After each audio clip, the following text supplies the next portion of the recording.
Hello folks, has it been 5 million years since I did a garden tour? You know, pretty much at least all of August. Totally skipped out on you all, but that's because I was busy. Maybe you were busy too, but it's still really amazing in the garden right now. It's September, and so I'm gonna do a September garden tour just so you can see where everything is right now, because for us here in Zone 6B in Michigan, it is pretty astounding. So today I actually am starting you behind the garage. This is the far corner of my backyard. And just because I wanted to start with like the most successful thing I think this year in my entire garden, which was my decision to build raised beds back here behind the garage. Oh, I just noticed my little mic is kind of hiding out on the side. There we go. Anyway, I made the decision to build these raised beds, and then to put marigolds and zinnias in it, because I've tried to grow marigolds and zinnias back here before in this area and had not the best luck, specifically with the zinnias. It's morning right now and the sun is shining very brightly. In fact, this area is a south-facing space, so it gets the most sun of like anything, I would say, in my entire garden space. Most consistent, longest sun. So earlier this year it was kind of rough, honestly, for this corner of the bed, because it's been such a hot summer that things really kind of tanked out, because it was too hot for zinnias, for marigolds, for everything. But now that it's September, things have really just taken off. And I'm actually going to start here. I was looking at this little corner. I'm going to start with these little dwarf marigolds. These are, I think, not marigolds, dwarf sunflowers. I think they're called teddy bear sunflowers, that managed to make it through all the heat. My son Joey and I planted these earlier this year. But something you might notice is that they get really nommed upon on the leaves. But they're doing okay, and we'll see. The squirrels, every time I've grown sunflowers in this yard, the squirrels figure out that the seeds are delicious and pretty much destroy all the blooms. But maybe this year will be better. We'll try. Okay. Those were the little sunflowers, little dwarf sunflowers. And then what we have going on here, a lot of, aside from my dogs barking, are these marigolds, which this is the cocoa marigold, I believe. I started from seeds, direct sown into this flower bed, and like, let's do some comparison. Okay, so for comparison, I'm about 5 feet 6 inches tall, and you can see that these guys are going up to my height and then some, and that's pretty awesome, because what's beautiful is having these right at eye height, so I can really appreciate the heck out of them. And the pollinators love these babies, so it's just a really beautiful sight that I can appreciate just walking through this little back area. Okay, had to put the girls inside, but now it's a little bit quieter. So, like I was saying, the marigold is cocoa. It is just astounding how beautiful these blooms are, how big, how tall. Like I said, the pollinators love them. So that is like, that alone is a beautiful win. But I've had lots of luck with marigolds in general. Zinnias, I have not had as much luck with in the past, but I think I finally found the right combo for my garden. So zinnias need it nice and sunny. They like it to be not too swampy.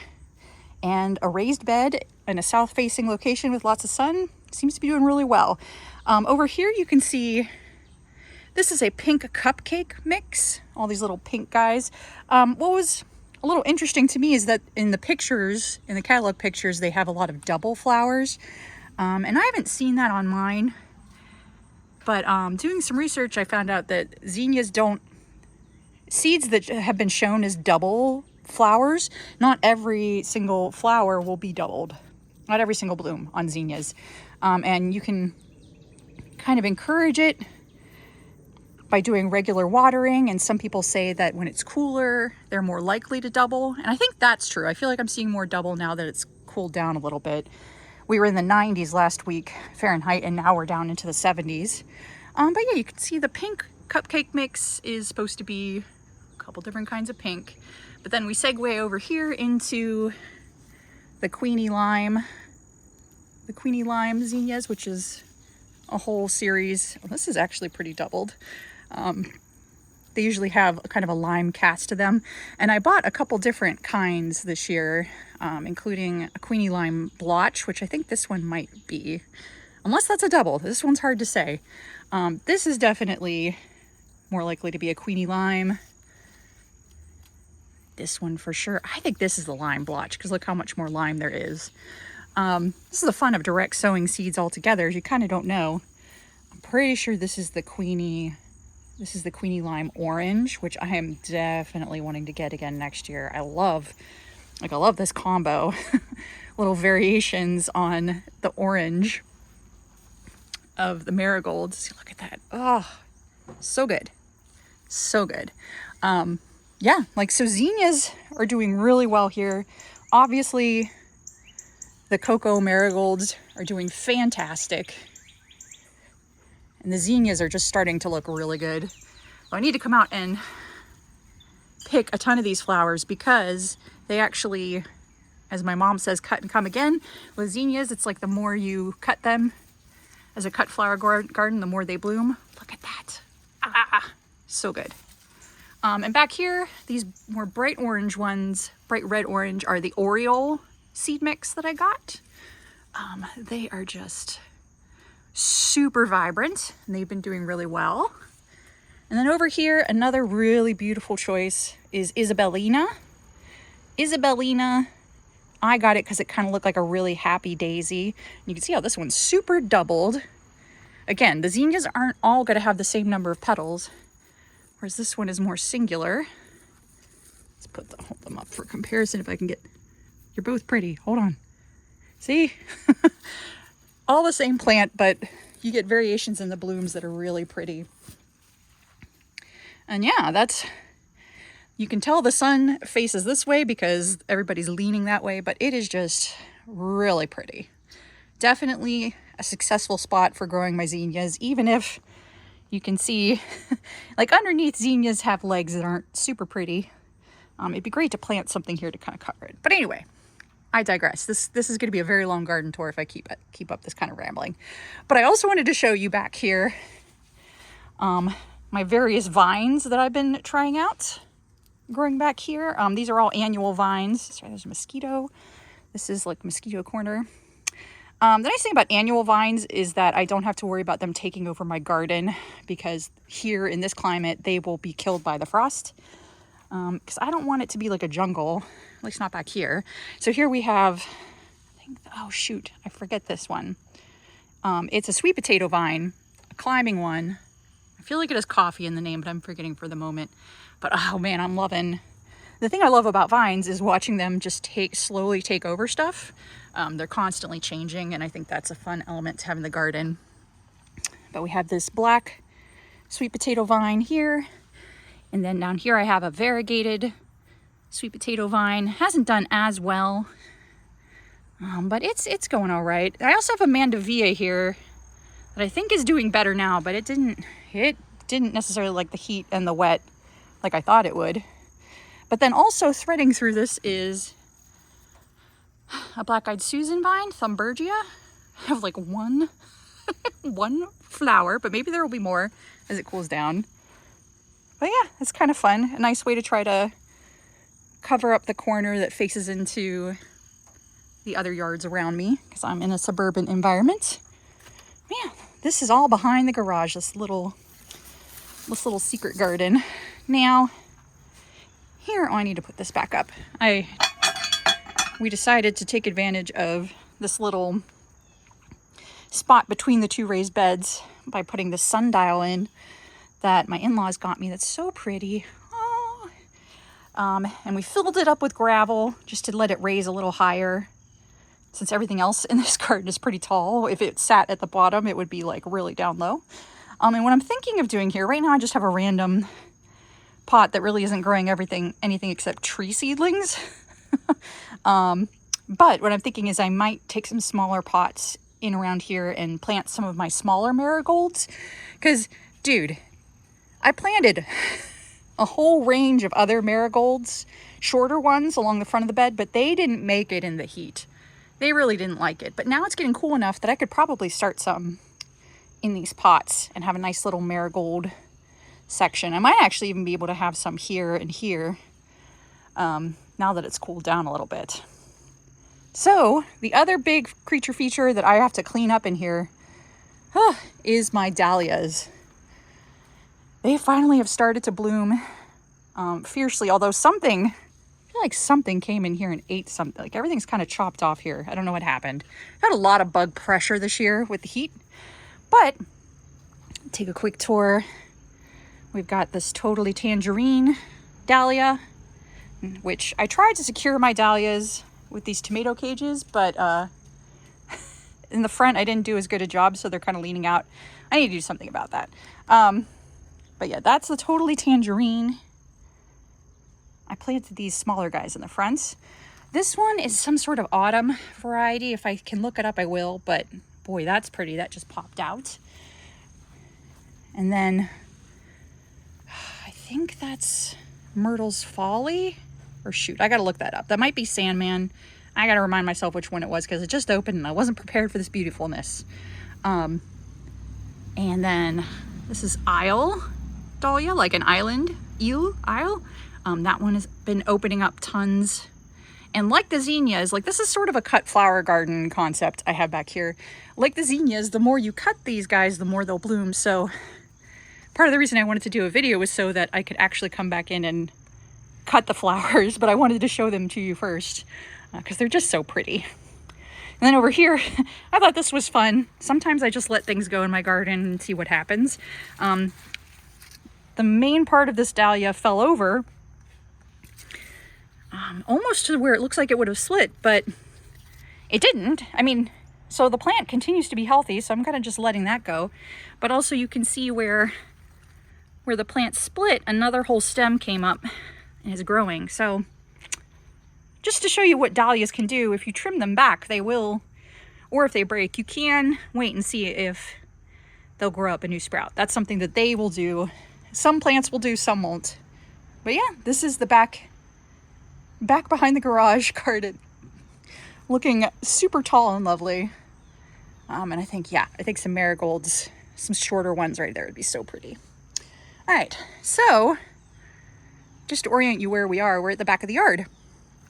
And honestly, when it was super, super hot, part of the reason I didn't do a video tour is because it was so hot and like the grass wasn't growing. I trimmed back everything just because everything was looking really ragged, but things are starting to come back. So basically there hasn't been a lot happening in the backyard to share, but for example, these are what the petunias are looking like that I started from seed. The Blue Sensation, I am definitely doing those again. Dichondra, I also started from seed, finally getting that jellyfish look that I so dig. Over here, I wanted to give a little update on my house plants that I moved over here, the really shady ones. Like everybody else is over in the summer camp, houseplant summer camp, but, oh, sorry, mosquito.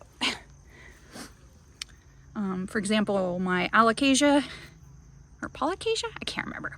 This little guy I thought had died because this had happened, but it came back with a whole nother shiny leaf. So I think it was just dealing with some extreme temps and it bounced back. My Swiss cheese vine, like it's a kind of monstera, it's starting to look better back here. I don't think it super likes it where it is, but it's okay. So I'm just gonna leave it there for now because when it was in full sun, it was also very upset. Again, more of my petunias, my little hanging baskets looking nice. Just give you a kind of sweep of the yard. Now, this is the time of year where I start thinking about what I want to do next time.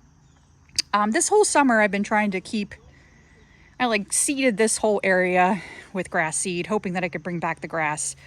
And in tufts it has, like you can see there are some little bobbles, but it really hasn't grown back very much. And so what I'm starting to think is I've been so happy with my raised bed that I built over here that I might build another one over here, just where the grass doesn't seem to ever come back, and it's still relatively flat, because I think that'd be so pretty. But that's just something I'm thinking about for next year. And the reason why is because this raised bed has just been astoundingly beautiful. It's flanked with containers. So another thing I'm super proud of is how my elephant ear, my elephant ear from a friend is doing, that I planted this year for the first time. This kind of more classic elephant ear has just loved the heat and the rain. So it's actually been doing wonderful this summer. And I'm also proud of my little mojito elephant ear that I started from a bulb. It's the only one of several different types that I tried to start from a bulb, but it is so pretty. Look at that. Woohoo! That splatter pattern is really good. And I can see another stalk coming up. So elephant ears definitely do well in my yard, so they'll be coming back for sure. I really love just how giant and tropical they look. And speaking of giant and tropical, this entire raised bed has been just so lush that it just blows my mind. One of the combos that really stands out is all the red I've been able to incorporate in this bed. I think it really pops even in the shade. So here, for example, a really good combo that I've been enjoying is my red coleus with the black and blue salvia. So this is the black and blue salvia. The bees love the salvia, but that blue, that purplish blue, just pops against the red. It's really good. I'm gonna have all kinds of different coleus just layered through here, because they're just guaranteed to fill a space. They have their limits with the heat, but they still do pretty well. Oh my gosh, guys, hold on. If you don't like spiders, now would be a good time to turn away. See if I can look at that beauty. Oh, my garden is blessed when I have beautiful spiders like this watching over it. Oh, keep up the good work. All right, back to flower time. I planted a bunch of dragon wing begonias in this bed at the beginning of the summer, and they were much smaller. I did not expect they would get this big. And that's not a bad thing, so much as I probably could have saved money on the smaller. There's smaller begonias in here too that are red and pink. I probably could have gone without planting them, and it would have been just fine. But you know, I'd rather end up with too many plants than wishing I had had more. But this raised bed was so easy to plant. That was part of it too. It was easy to tuck a bunch of stuff in, and it's just doing great. Now, my impatiens, these are impatiens that I started from seed. They're looking kind of rough just because I should have watered them. They seem to dry out pretty quickly. They like it cooler, and so they're gonna get more and more spectacular. But right now they're not looking super amazing, but they will look better. They look better when it gets cooler. But anyway, whoa, sorry, I just lost a shoe. This raised bed has been awesome, and I can definitely do begonias again in here. Begonias and coleus is probably all I really need. Looks so good. You can see just how lush it is. I'm gonna kind of dip over here because I want to show you other things that I'm super proud of that I started from seed this year, and that is all of these geraniums. These are, so this pink one I grew from a cutting from my mother-in-law's geranium out of her lake house. I just thought it was so pretty. So that is from a cutting. All of these like bright, I think this is salmon, maverick salmon, and maverick orange. These are all from seed. It was so super easy. I don't think I'll need to do it again next year because I know how to store down my geraniums over winter. So I probably don't need to start any from seed next year. But man, if you're looking for an easy plant to start, I had no idea geraniums were this easy. So thumbs up. Good job, geraniums. And over here, the coleus here have gotten a little overgrown. I should have cut them back because you can see they start to get kind of leggy. I also watered a little bit this morning because they were looking dry. But another combo that I'm really loving in my garden right now is coleus plus begonia. This is one of my houseplant begonias. Looking just stunning. I like that combo. I can show you another example here. Well, this one's looking a little eaten. It's still really pretty. It'll be better inside. But that's another begonia next to Coleus. I just think that that's a good way to stay tropical, because that's kind of the vibe I've been going for, without doing exactly the same thing everywhere. I mean, I have Coleus everywhere because it's just easy. But the begonias are my house plants over winter, and it's nice to give them a different role outside in the summer. Now, speaking of begonias, I have to eat my hat on this one, that I thought my begonias from seed were a total fail.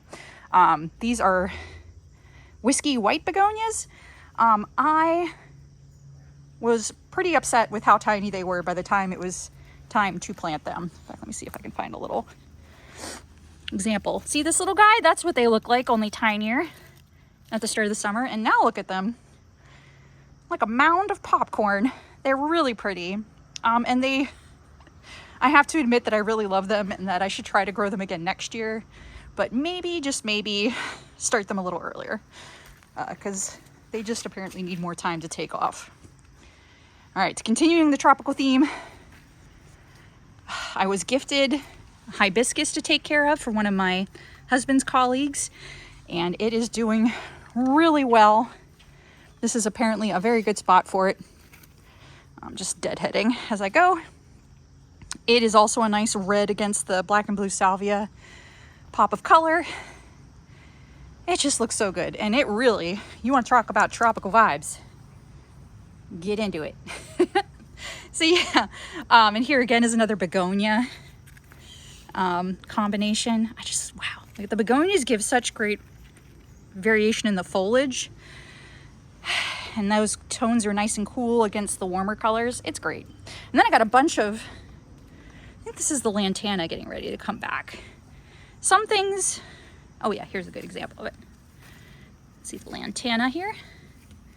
Some things really struggled. We had some really hot weather up in the high 90s, and some things just couldn't handle it. But the good news is a lot of these plants just took a nap. They didn't die, they just slowed down and looked kind of rough. But now they're coming back. Roses included. I'll talk more about those in a minute because I have a whole hedge to show you. Let's do a little scan. Here's the houseplant summer camp. Everything has grown, like doubled or tripled its size. So that's been a good move this year too, is to have a little houseplant summer camp for everything that usually lives indoors. Especially, I'm excited for my amaryllis bulbs this year because look at how lush green these leaves are.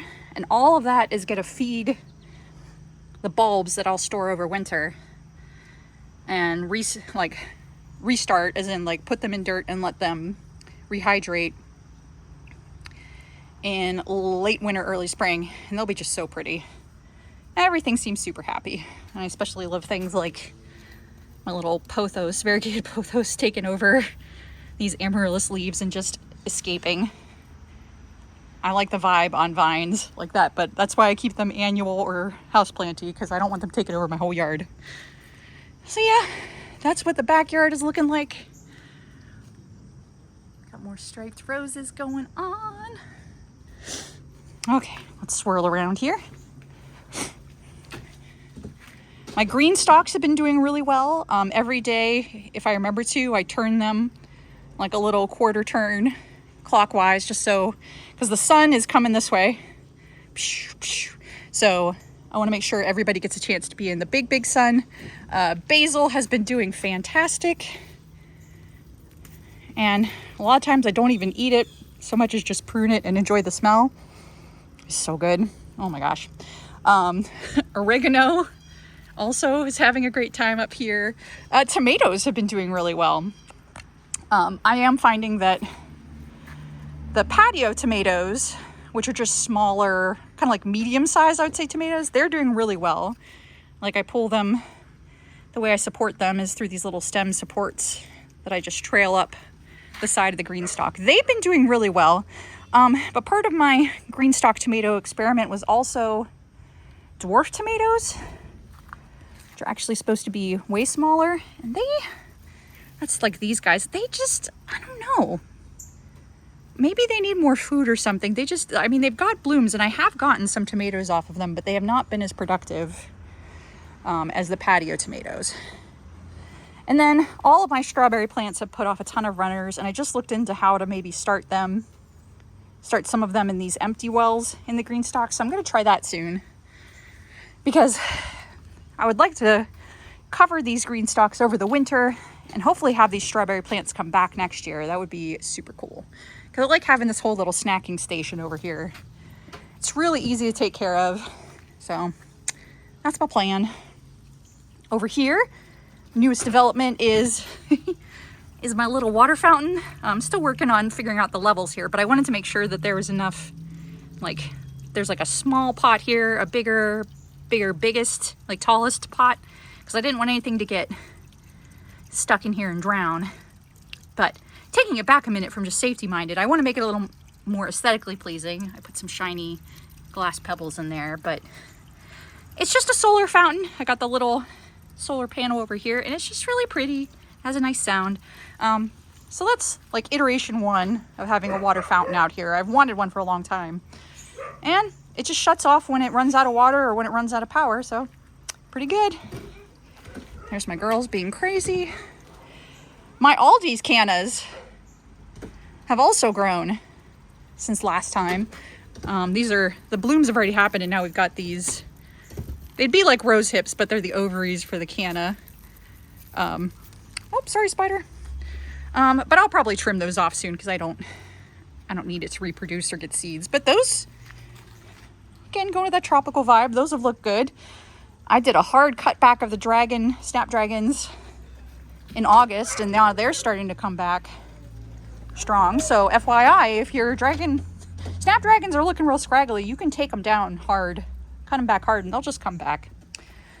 Including, I've noticed there's a huge bank of of snapdragon seedlings back there in my blueberry plants pot. So I had some snapdragons come back this spring from last year, so I probably don't need to keep buying snapdragons, because I think now they're pretty well established. Now, these pineapple lilies, that's what this is here. I planted these bulbs and they seemed really happy, but maybe they need fed, because they still haven't bloomed. I don't know if they're gonna bloom. Not thrilled about that, but at least the cannas have done well. And I'm trying to get you a good example of my ivy geraniums, ivy type geraniums. Oh, here's a better, sorry for the swivel. I got that. They're really cool. That was also easy to grow from seed, and just a different kind of geranium. All the geraniums seem to handle the heat really well. Most of the begonias do too. So those are things that I'll probably repeat next year, because they're tough, as well as the snapdragons, because you can't apparently stop them. All right, so we're going to swivel. Oh, I have a whole nother video about where I just pruned this forsythia, and it's already putting on a whole nother round of growth. I still think that I haven't hurt the flowering capacity of this thing, because it's had a chance to grow after the hard pruning, but hey, we'll see. They're always my most popular and contentious videos, so it's fun to see if I'm right or wrong. I don't care, because I'm learning either way, but you know, we'll just see. All right, the rose border. This is my big to-do here in the near future, is I really need to prune this whole thing down, because it's coming. What's great about roses is that they do multiple rounds of blooms, and I can already see that there's a whole nother round of blossoms that I'll be getting here in the near future, but I still need to come through and deadhead all the old stuff, especially like here. It's really apparent here. I need to deadhead and bring the height down, because once winter comes around, having really tall, big stems can be dangerous, because the weight from snow and ice can break them. But also, just like my cut flower garden in the back, if I trim these babies up, then they're likely to bloom that much more, and I'll get one more really nice show. One thing I've been struggling with a little bit with my roses this year, I think because of the heat and the humidity, is black spot. Let's see here, like some examples right here, which is a fungal disease. I've read that in the South it's a lot more problematic, In the past, I haven't had to deal with it, but this year was really bad. So I have treated my roses with a fungicide, and what I've been doing now is shaking the roses occasionally, taking off the dead leaves, and then raking them out. I'm not going to put these in like compost or anything like that because that's not good. It's not something I want to encourage. Hopefully the fungicide is going to help. All the roses look tremendously better already. But they looked really bad. I was pretty upset. But anyway, next step for the roses is to prune them all back, do kind of like a fall pruning, fertilizing down below, and then I got mulch to help protect the roots as the temperatures get colder and we get closer to winter. All right, so now we have the driveway garden to check out. It's been interesting back here. We've had some good developments. Again, the roses had a rough time with the black spot, but they're starting to come back.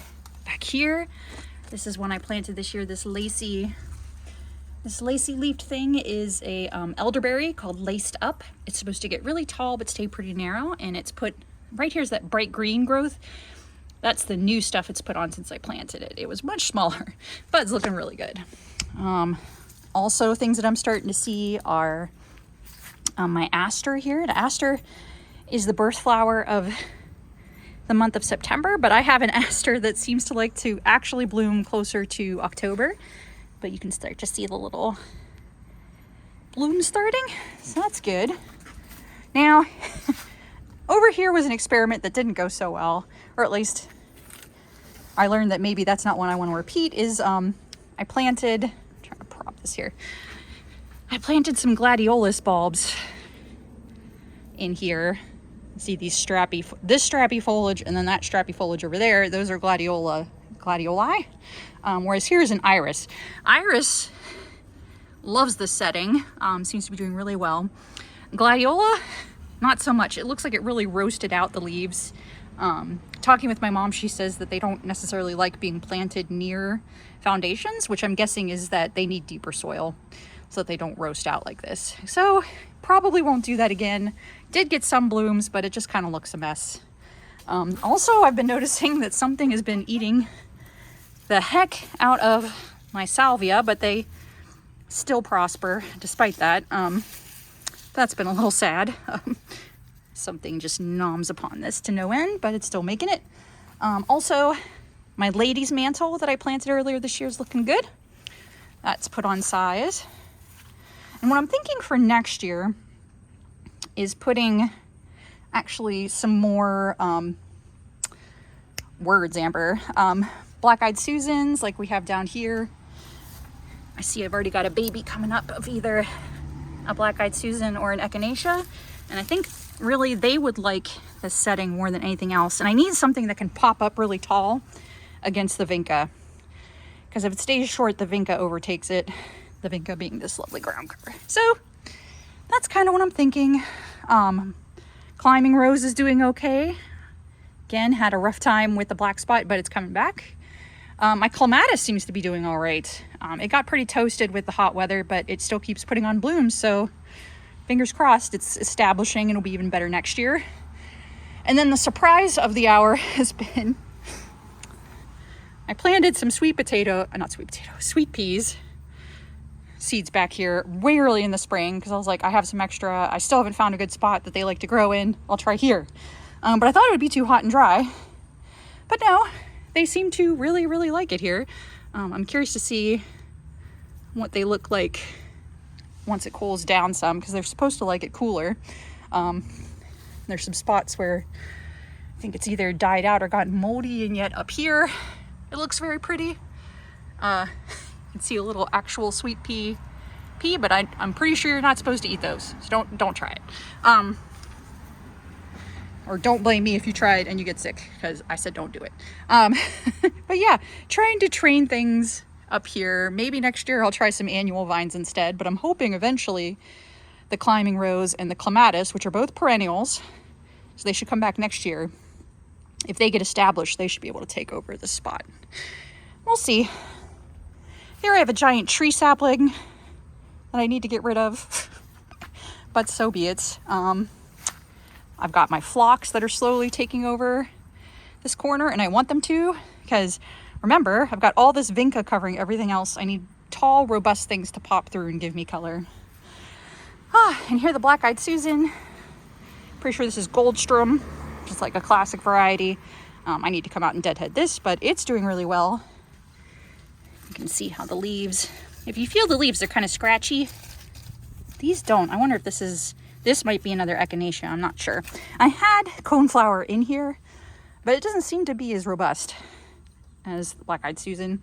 But I do have some Veronica, aka Speedwell, coming back, or at least blooming again. It's doing fine, but it's got some pretty blossoms. So that's what's going on in the side garden. Mostly just learning stuff. I really got to prune that thing out because I don't need another tree right here. All right, so last spot to cover is the one I think I'm most proud of right now, which is my front yard, because my investment in a whole bunch of petunias and sweet potato vine as annual interest has gone really well. Long term, I still want to build a garden border just to define this better. But if you take in the vibes overall, what we're going with is like a deep red to blue red, like a lot of purpley reds, blue reds in the flowers, and then some really nice bluish foliage, and then these pops of chartreuse, mostly from the sweet potato vine. But further in, it'll be the Japanese forest grass. But starting with my little blue stem over here, which is not little, I'm really digging. This time of year is so great because it forms these tassels. A lot of the ornamental grasses do. Little blue stem is a native variety of grass, native to North America. So I love having a little bit more native plants growing in here, because certainly the roses ain't. And it just provides a lot of cool height and movement right here at the corner. And this is a very dry, sunny corner. The sweet potato vine, for example, I planted more like all the way along this row. And this is the only place that's been happy. But it looks good here. And my lavender had a wonderful season. It's all through here. The real star of the show, though, right now, I have to say, are my hydrangeas. This one, these are all little leaf hydrangeas, these three. I'll show you a big leaf in a second. But the little leaf hydrangeas I have here are Little Lime. I've actually had this one for many, many years, but finally found a spot that it really likes. I even moved it from my last house. It was in a container then, but it's doing really well. It's put on a lot of flowers this year. And then in the middle here is Little Lime Punch, which is a newer released version of Little Lime. The flowers are supposed to get more deep cranberry as they age. They all start more of this like lime color here, and then they age out to a blush. I just planted that guy. He was much tinier last year, and he's put on a good amount of growth. And then right beside him is one of my really good finds from perennial shopping last year. I want to do a whole nother video to remind everybody that it's going to get colder. We're past Labor Day and it's going to get colder. And people don't necessarily think about planting plants now. And that means that plus the combination of garden centers wanting to reduce their stock, there will be a lot of good sales. And if you get a perennial, find a perennial on sale, that's a great investment because it's still warm enough. Still warm enough for them to settle in and get established before winter comes. And you've already got a head start on the next growing season for a lot cheaper. So for example, this is a firelight, it's a panicle firelight hydrangea. Originally it was $46.99, so almost $50. And I definitely got it closer to the 30, maybe even 25. I can't quite remember, but things were like 40% off at least at my local garden center. And so that was a great chance to get a much bigger plant already established. I mean, I still need to keep pruning it because it had a little bit of weird sprawliness going on. But it established really well over winter. It's got these beautiful, it has bigger blossoms than the little limes, but they all kind of fit together. And they're all these little leaf hydrangeas. They're, as opposed to the big leaf ones, you prune them in the spring and they blossom on new wood. So they're also very forgiving that way, that if you accidentally prune them too hard in the winter, you wouldn't prune off the flowers for next year.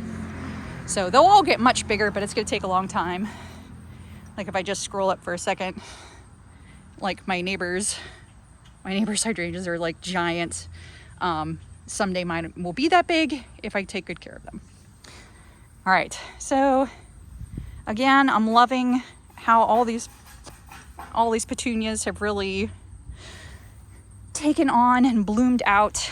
You can see here what I was talking about. The sweet potato vine is my Papa chartreuse over there. That's annual. Over here, I've planted some Japanese forest grass. That is a perennial. It should come back year after year and get bigger and bigger if it's happy here, which it looks like it will be. Fingers crossed. This right here is a little sunnier and drier than it normally likes because it's a forest grass, so it prefers forest. But still, we'll see.